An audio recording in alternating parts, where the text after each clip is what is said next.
प्रकृति आमको देइथिबा एक अद्भुत उपहार हेउछि अमृतभंडा, जहाकू आमे पपेया भाबरे मध्य कहू। एक प्राकृतिक फल जहा मानवर स्वास्थ्य और चर्म दुहीक पई असाधारण उपकारी। एही फଳରେ रहिछि विटामिन, एंजाइम और एंटीऑक्सीडेंट जहा चर्म को तरुण, उज्जवल और सुंदर करे। अमृतभंडा आधुनिक स्किन केयर रेमेडी मात्र नुहे, यह दीर्घ दिन धरी घरोई रूपचर्चार गुरुत्वपूर्ण अंश रही। यह चर्म को भितर और बाहर पोषण दे तरुण एवं उज्जवल रखे। नियमित पपेया व्यवहार करने द्वारा आपण चर्म सुस्थ, सफा और चमकदार हो। फल रही अनेक प्राकृतिक पोषक उपादान जहाँ चर्म स्वास्थ्य आवश्यक, जमीक विटामिन ए चर्मर मृत कोष हटाई नूतन कोष गठन करे। विटामिन सी चर्म को भितर पोषण दे उज्जवलता आने। पापेन एंजाइम जहाँकि चर्मरु धूली, तेल और मृत कोष हटाई सफा और मृदु करे। एंटीऑक्सीडेंट जहाँकि चर्म को रिंकल्स, डार्क स्पॉट और वयस्कतार लक्षण रक्षा करे। तबे चर्म उज्जवल करिबारे अमृतभंडार आउरी मुख्य भूमिका रही, जमीक डेड सेल हटाए। नियमित अमृतभंडा मास्क व्यवहार कले चर्मर डेड सेल हटी नुआ चमक आसे। पिगमेंटेशन ह्रास करे। यह चर्मर दाग, आघा चिन्ह और धला कला छाप को कमाए। तेल नियंत्रण करे। तेलिया चर्म थिबा लोकंक पई पपेया अत्यंत उपकारी होइथाय। पिंपल व एक्नी हटाए, जमीक पापेन एवं एंटीबैक्टेरियल गुण चर्मरु बैक्टेरिया हटाई पिंपल्स को ह्रास करिथाय।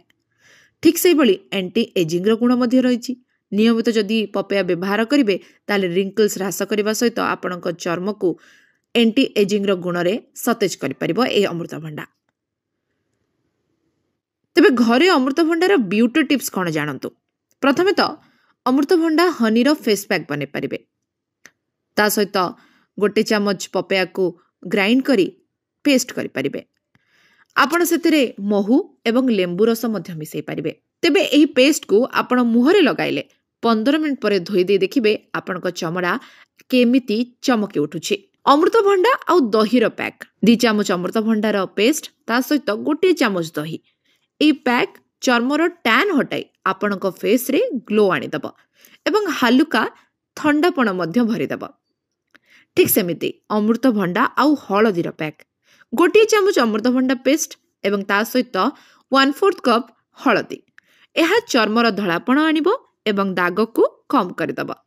तबे नियमित व्यवहार करबा द्वारा जदि आपण सप्ताहे 2 थर एई सब मास्क को व्यवहार करिवे तेबे चर्म सतेज एवं उज्जवल हो जिवो। या सहित जदि आपण अमृतभंडा निजे खाइबे ताहा मध्ये आपणक स्किन, आपणक गट हेल्थ को आहुरी भल रखिबो। शरीर टॉक्सिन गुडी को हटाई चर्म को सफा रखिबो, चर्म को हाइड्रेट एवं सतेज रखिबो, रक्त संचालन बढ़ाई चर्मर नूतन उज्जवलता आनिदब एई अमृतभंडा।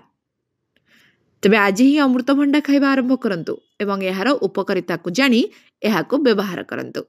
Bureau report, live life Odia.